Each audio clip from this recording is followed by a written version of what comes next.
আসসালামু আলাইকুম। বাংলাদেশ বেতার রাজশাহী স্থানীয় সংবাদ পড়ছি জেসমিন আজাদ। রাজশাহীর পবা উপজেলায় বাইসাইকেল শিক্ষাবৃত্তির চেক ও সেলাই মেশিন বিতরণ করা হয়েছে।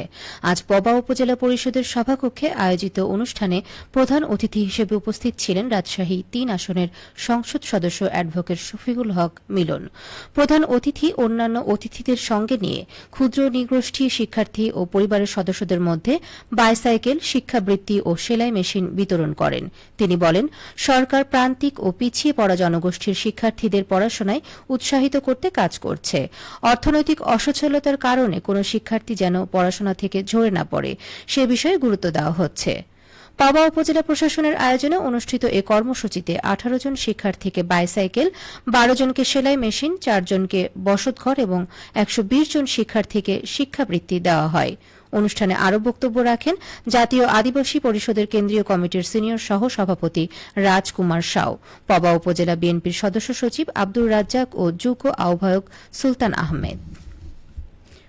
ঐতিহাসিক পদ্মা নদী সহ দেশের সব নদ নদী রক্ষা, নাব্যতা সংকট দূর, নদী দখল ও দূষণ প্রতিরোধ এবং আন্তর্জাতিক অভিন্ন নদীগুলোর পানির ন্যায্য হিস্যার দাবিতে রাজশাহীতে অনুষ্ঠিত হয়েছে run for Padma mini marathon.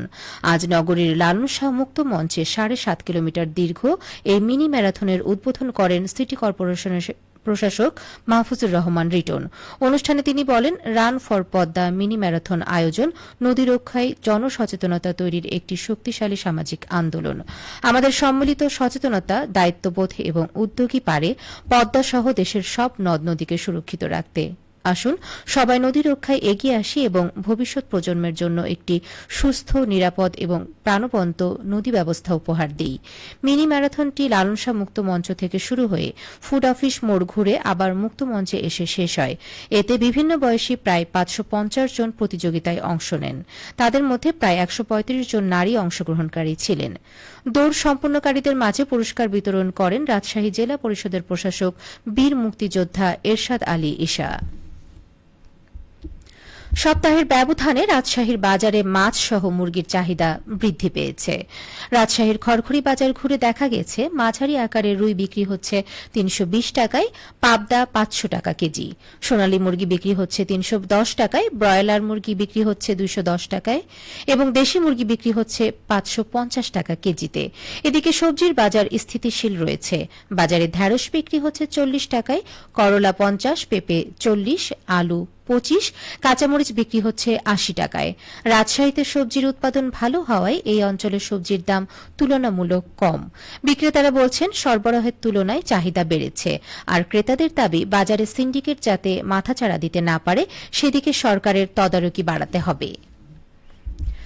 চাঁপাইনবাবগঞ্জের নাচলে কৃষি প্রণোদনা কর্মসূচির আওতায় ক্ষুদ্র ও প্রান্তিক কৃষকদের মধ্যে বিনামূল্যে কৃষি উপকরণ এবং ফলদ ও বনজ গাছের চারা বিতরণ কার্যক্রমের উদ্বোধন করা হয়েছে। গতকাল নাচল উপজেলা পরিষদ হলরুমে আয়োজিত এক অনুষ্ঠানে বিতরণ কার্যক্রমের উদ্বোধন করেন চাঁপাইনবাবগঞ্জ 2 আসনের সংসদ সদস্য ড মোহাম্মদ মিজানুর রহমান। রোপা আমন ধানের আবাদ বৃদ্ধির লক্ষ্যে নাচল উপজেলার 3500 জন কৃষকের প্রত্যেককে 5 কেজি বীজ, 10 কেজি ডিএপি ও 10 কেজি এমওপি সার প্রদান করা হচ্ছে। এছাড়া গ্রীষ্মকালীন সবজি আবাদ বৃদ্ধির লক্ষ্যে 1300 জন কৃষককে 7 প্রকারের উচ্চ ফলনশীল উফশি ও হাইব্রিড সবজি, কলমি, লাউ, চালকুমড়া, পালং, শসা, বেগুন ও মিষ্টি কুমড়ার বীজ দেওয়া হচ্ছে। শীতকালীন কন্দ পেঁয়াজ বীজ উৎপাদন বৃদ্ধির লক্ষ্যে 30 জন কৃষকের মধ্যে মোট 160 কেজি বীজ, 20 কেজি ডিএপি, 20 কেজি এমওপি সার এবং একটি করে বীজ সংরক্ষণ পাত্র বিতরণ করা হচ্ছে। এছাড়া 800 কৃষকের মধ্যে মোট 4000 ফলদ ও বনজ বৃক্ষের চারা বিতরণ করা হচ্ছে। লেবু জাতীয় ফসলের আবাদ বৃদ্ধির লক্ষ্যে 25 জন কৃষককে 125টি লেবুর চারা, জনপ্রতি 24 কেজি জৈব সার ও 5টি খুঁটি বিতরণ করা হচ্ছে। পাবনায় সড়ক দুর্ঘটনায় নিহত ও আহতদের পরিবারের মাঝে বাংলাদেশ সড়ক পরিবহন কর্তৃপক্ষ ট্রাস্টি বোর্ড কর্তৃক মঞ্জুরিকৃত অনুদানের চেক বিতরণ করা হয়েছে।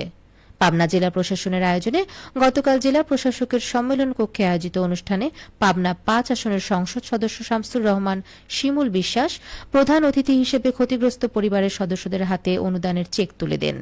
অনুষ্ঠানে সড়ক দুর্ঘটনায় নিহত 18 জনের পরিবার এবং আহত ৩ জন সহ মোট ২১টি ক্ষতিগ্রস্ত পরিবারের মাঝে ৯৫ লাখ টাকার অনুদানের চেক বিতরণ করা হয়। সবশেষে আবহাওয়া। আজ দুপুর ২টায় রাজশাহীতে তাপমাত্রা ছিল ৩৬ ডিগ্রি সেলসিয়াস। এ সময় বাতাসে আপেক্ষিক আর্দ্রতার পরিমাণ ছিল ৫৫%।